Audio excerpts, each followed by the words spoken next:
في ناس كتير جدا بتفكر تحول بالفعل من اندرويد لايفون، ولكن بتبقى خايفة من التجربة. ولكن برضو بيسألوا هل في مميزات او في حاجة هكسبها لما احول من اندرويد لايفون، ولا مش هكسب حاجة وهي نفس الفكرة، فخليني في الجهاز بتاعي وخلاص. فبكل بساطة انا جاي اقولك على اكتر 5 حاجات هتكسبها مع الايفون لما تسيب الاندرويد وتروح له. فركز معايا كده بقى عشان الفيديو ممتع جدا. فمن غير رأي كتير خلينا نبدا الفيديو بسرعه، ولكن قبل ما نبدا بس تعمل لايك الفيديو، وكمان انزل اعمل سبسكرايب للقناه، اشترك في القناه عشان نوصل ل 50000 مشترك في اقرب وقت، وفعل زر الجرس عشان يوصل لك كل الفيديوهات الجديده. ولينك الانستجرام عندك في الكومنت، لو عندك اي استفسار كلمني هناك. ويلا بينا نبدا الفيديو سريعا جدا جدا. بسم الله الرحمن الرحيم. طبعا انا جاي اقول لكم على 5 حاجات، ولكن هما ممكن يزيدوا حاجه ولا حاجتين برضو، فما تركزش معايا يعني في العدد. المهم انا جاي اقول لك على الحاجات اللي فعلا هتكسبها وهتحس بيها، وحاجات فعلا ملموسه. يعني مش هتحس ان مثلا ايه، هقول لك ميزه مش هتحس بيها وخلاص، لا انا هقول لك على المميزات اللي هتحس بيها في الاستخدام بتاعك بالفعل. مبدئيا كده اول حاجه هتكسبها لما تحول من اندرويد لايفون هي جوده وفخامه خامات الجهاز. لان بصراحه حته انك تبقى ماسك جهاز فخم، او ماسك جهاز الخامات بتاعته مصروف عليها ومتصنعه كويس، دي لوحدها بتفرق جدا في الاستخدام، بتفرق جدا في راحتك النفسيه، بتفرق جدا في مسكتك للجهاز، وانت هترتاح في مسكه الجهاز ولا لا. خامات الجهاز بتفرق جدا، مسكه الجهاز هتفرق برضو معاك. فخلينا برضو اقول لك ليه الايفون هتحس معاه بفرق في الخامات. اول حاجه ان ايفون دايما بتستخدم خامات وبتستخدم دقه في التصنيع مفيش اي شركه اندرويد بتستخدمها. في الفلاج شيب في شركات بتعمل تصنيع او بتستخدم مواد كويسه جدا، ولكن لا تضاهي حلاوه وجمال ومتانه خامات ابل. يعني عندك مثلا، خلينا مش هقول لك بقى ال 14 برو ولا الكلام ده كله، ال 13 برو او حتى ال 12 برو، الشاشة بتاعتهم هنا مصنوعة من السيراميك شيلد، محمية بطبقة من السيراميك شيلد. هاتلي أي جهاز في عالم أندرويد بيستخدم الطبقة دي، وبصراحة بتستحمل جدا جدا وفخمة جدا، وملمسها كويس، والتاتش بتاعها ممتاز. يعني مش ان هي مثلا بيحلوا لك الحماية وطبعا التاتش مش احسن حاجة، لا كل حاجة هنا معمولة بشكل كويس. حتى تقفيل الجهاز تقفيله ممتاز جدا، وده اللي بيخلي اجهزه ابل بتتفوق دايما في حته المقاومه للمياه والغبار. يعني مثلا عندك الاي بي 68 في ايفون بينزل مثلا لحد 6 متر تحت المياه، فاجهزه اندرويد بينزل لحد متر ونص او 2 متر بس. فاهمني؟ فدي بتفرق جدا تقفيل الجهاز. برضه بيفرق في تقفيل الجهاز ان الجهاز لو اتفتح بتبقى عارف ان الجهاز ده اتفتح، لانه عمره ما بيرجع متقفل زي تقفيل المصنع. فانت بتبقى ضامن برضه ان الجهاز ده لو اشتريته مستعمل هتعرف هو مفتوح ولا لا. طبعا في خطوات كده، لو عايز تعرف الجهاز بتاعك مفتوح ولا لا، روح اتفرج على الفيديو هسيبهولك في الايه اللي فوق. المهم، فخامات التصنيع هتفرق جدا معاك. حتى الظهر فخامته بتخلي الجهاز شكله بريميوم جدا. وكمان عندك الفريم اللي بيجي من الستانلس ستيل.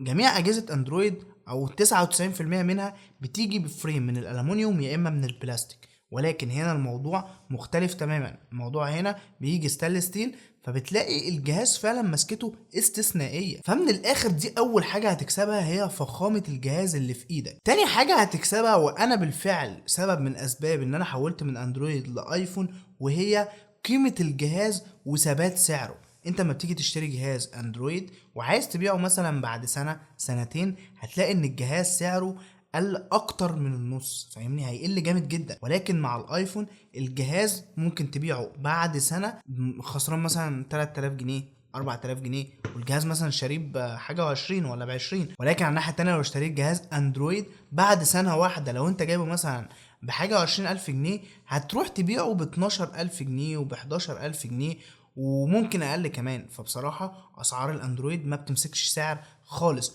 ودي بالفعل بتكون ميزه قويه جدا، واكتر ميزه ملموسه بالنسبه ان انت حولت من اندرويد لايفون. ليه؟ لانك بالفعل انت اكيد هيجي عليك يوم وهتبقى عايز تغير الجهاز بتاعك، فما تيجي تغير الايفون بتاعك او الجهاز بتاعك مش عايز تخسر فيه كتير. ولكن في الاندرويد انت بتخسر كتير لما تيجي تبيع الجهاز. ولكن هنا بدل ما هتروح تبيع الجهاز بخساره كبيره، لا هتبيعه بخساره قليله، وفي نفس الوقت هتقدر تزود المبلغ اللي انت عايزه وتجيب جهاز تاني من غير ما تخسر كتير. تالت حاجه بقى، لو انت من النوع اللي ما بيحبش يغير الجهاز كل شويه، فما فيش افضل من الايفون هيساعدك في الحته دي. هتقول لي ليه؟ هقول لك عشان جميع اجهزه اندرويد او اعلى حاجه في اجهزه اندرويد بتيجي 3 سنين دعم تحديثات، وكمان المعالجات بتاعتها حتى لو بيدعم 4 سنين تحديثات بتلاقي المعالج بعد سنتين 3 المعالج بدأ يقل في الاداء، ويبدأ الجهاز معاك يقطع ويعلق ويبقى فيه باجز وكده. ولكن الموضوع مختلف مع الايفون تماما. الايفون هنا بيجي 5 سنين تحديثات.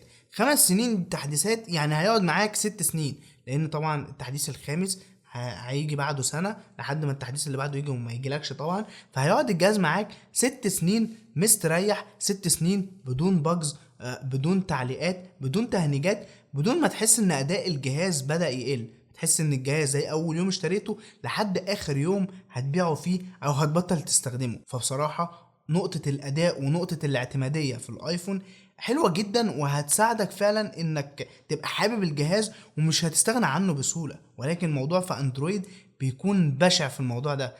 بعد سنتين 3 بتلاقي الجهاز اداؤه اقل، بتلاقي التحديثات وقفت بعد 3 سنين مفيش تحديثات تاني، فالموضوع بيكون مش افضل حاجة. وده اللي ينقلنا لرابع نقطة هتحس بيها جدا لما تشتري ايفون او تحول من اندرويد لايفون، وهي نقطة الاستقرار النظام. استقرار النظام في الايفون طبعا دايما عارفين ان الايفون جهاز مستقر. دلوقتي بسبب الفيتشرز الكتير اللي زادت ما بقاش اكتر جهاز مستقر في العالم، ولكن هو افضل من اي جهاز اندرويد طبعا ما عدا جوجل بيكسل، لان الاندرويد الخام بيكون ممتاز جدا وجوجل عارفه تظبط الكلام ده. ولكن انا بتكلم عن جميع اجهزه اندرويد التانية، بيكون الجهاز مش مستقر، بيكون الجهاز فيه باجز كتير، بيكون فيه تهنيجات كتير. ولكن مع الايفون الموضوع بيكون اقل كتير جدا جدا، شبه منعدم. وبقول لك شبه، هو مش منعدم ولكن هو شبه منعدم. هتلاقي الباجز قليله، هتلاقي التهنيجات قليله، وده بيرجع لنظام الاي او اس اللي بيكون يعني متوافق جدا مع المعالج، عكس اجهزه اندرويد اللي بيجي المعالج بتاعها من شركه والاندرويد نفسه من جوجل، واللي بيحط الاتنين على بعض شركة تالتة. فبتلاقي ان الموضوع لازم يبقى فيه باجز، لازم يبقى فيه حاجات غريبة كده في السوفت وير. ولكن الموضوع هنا معمول بشكل افضل وبشكل اسلس كتير. خامس حاجة وبصراحة انا ما كنتش مقتنع بيها قوي، او بمعنى اصح ما كنتش حاسس ان هي ميزة قبل ما اجيب الايفون، ولكن هي ميزة بالفعل، وهي الفيس اي دي. طبعا انتوا هتقولي لي بقى البصمة اللي تحت الشاشة والكلام ده كله. انا من رأيي دي وجهة نظري، يمكن الحاجة الخامسة دي من وجهة نظري هتحس بيها، وهي فكرة ان الفيس اي دي امن واسرع واحلى وسيلة امان ممكن تشوفها في اي موبايل. الجهاز بيفتح معاه في الضلمه، بيفتح معاه في النور، بيفتح معاه تحت اي ظرف. ولا تقول لي بقى صباعك في ميه ولا صباعك مبلول وشك بقى مبلول، لابس نضاره مش لابس نضاره، الجهاز هيفتح وهيتعرف على وشك. ودي امنه جدا، مش هتفتح طبعا الا بتوأمك، واكيد يعني توأمك مش هيجي يسرقك، فطبيعي ان الجهاز بتاعك امن جدا جدا. وغير كده ابل برضو بتحاول تطور موضوع اللي هو التوأم ما يفتحش بوشك والكلام ده، وان شاء الله ابل هتقدر توصل لحاجه في الاخر. المهم يعني فموضوع الفيس اي دي ممتاز جدا وعملي. مجرد ان انت ترفع الجهاز كده مش محتاج بقى ان انت تحط صباعك وبصمه والكلام ده، لا الجهاز فتح وتقدر تستخدمه بكل سهوله. سادس حاجه هتحس بيها جدا وهتفرق معاك جدا جدا وهي الالعاب. لو انت بتحب تلعب على اجهزه، طبعا انا بتكلمش على الاندرويد الجيمنج، لان في اجهزه مخصصه للجيمنج هتقدم لك تجربه شبيهه للي في الايفون. تمام. ولكن انا بتكلم عن اي جهاز عادي. جهاز عادي الايفون جهاز عادي مش جهاز جيمنج، ولكن تجربه الالعاب فيه بتتغلب على اي جهاز تاني في اندرويد. ليه؟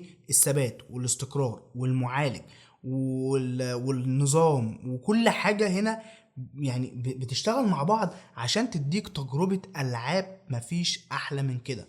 تجربة سلسة جدا، تجربة استثنائية، مش هتاخد أي تجربة ألعاب في أي موبايل زي ما هتاخدها مع الآيفون. ففعلا دي حاجة ملموسة جدا وهتحسها لو انت بتحب الالعاب وبتحب دايما تلعب على الجهاز بتاعك. وطبعا انا بتكلم عن كل جهاز ايفون قصاد الاجهزة اللي بتيجي في نفس الفئة بتاعتها، فاهمني؟ يعني ما تروحش تجيب جهاز مثلا ايفون 6 وتقول لي ده الاس 22 افضل منه في الالعاب، اكيد مش هتعمل كده. واخر حاجة من رأيي هتكسبها جدا مع اجهزة الايفون وهي الكاميرات او التصوير او الفيديوهات. الثلاث حاجات دول هتكسبهم جدا في الايفون، وبعيدا عن اي جهاز بقى اندرويد.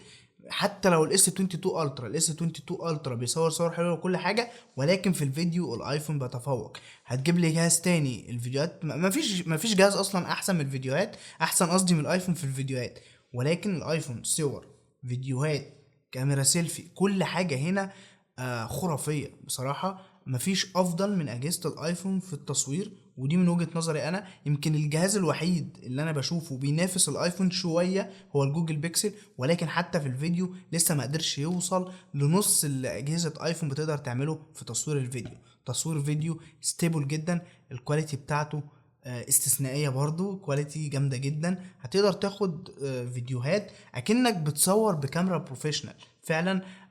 يعني مثلا هاتلك الايفون 7 بلس. الايفون 7 بلس كان احمد صدومة بيعمل بيه فيديوهات على اليوتيوب، وكان بيطلع كواليتي منه ممتازة، فاهمني؟ فجهاز من 7 سنين ولا من 6 سنين بيطلع كواليتي ممتازة لحد قريب من سنة او سنتين تقريبا، فاهمني؟ فبصراحة في حتة الكاميرات انا شايف ان افضل اجهزة هتقدم لك تجربة كاميرات متكاملة هو اجهزة الايفون. ده غير طبعا ميزة كمان انا نسيت اقولها لكم، وهي التطبيقات على اجهزة الايفون بتشتغل بشكل كويس جدا، وشكلها احلى وستيبل اكتر ومستقر اكتر وما فيهاش باجز، وكمان بتقدر ترفع عليها صور بكواليتي كامله. غير اجهزه اندرويد لما بتيجي ترفع صوره على الانستجرام او تعمل ستوري او الكلام ده كله بتلاقي الكواليتي بتقل النص على طول، ولكن هنا انت بترفع الكواليتي كامله او شبه كامله، طبعا هي مش كامله، بتكون قريبه من ان هي تكون كامله. فبصراحه تجربه حتى التطبيقات هنا ممتازه جدا جدا، ودي كانت الحاجات اللي هتكسبها لو حولت من اندرويد لايفون. لو عايز بقى فيديو اقول لك على الخسائر، لان طبعا انت مش هتحول من اندرويد لايفون هتاخد مكاسب بس، اكيد في حاجات هتخسرها كانت موجوده في اندرويد ومش موجوده في الايفون. فلو عايز طبعا فيديو الخسائر اكتبوا لي تحت في الكومنتات، وهعمل لكم الفيديو ده على طول في اقرب وقت، في خلال يومين 3 اكون عامل لكم فيديو الخسائر. وبس كده نكون وصلنا لنهايه الفيديو. ولو عجبك الفيديو ما تنساش تعمل لايك، ولو لسه ما اشتركتش انزل اعمل سبسكرايب دلوقتي حالا للقناه. قلت لك اشترك في القناه عشان نوصل ل 50000 مشترك في اقرب وقت، وفعل زر الجرس عشان يوصل لك كل الفيديوهات الجديده. وزي ما قلت لك لينك الانستجرام عندك في الكومنت، لو عندك اي استفسار كلمني هناك. وما تنسوش بقى تتفرجوا على الفيديوهات اللي فاتت، وانتظروا الفيديو الجاي، واشوفكم على خير.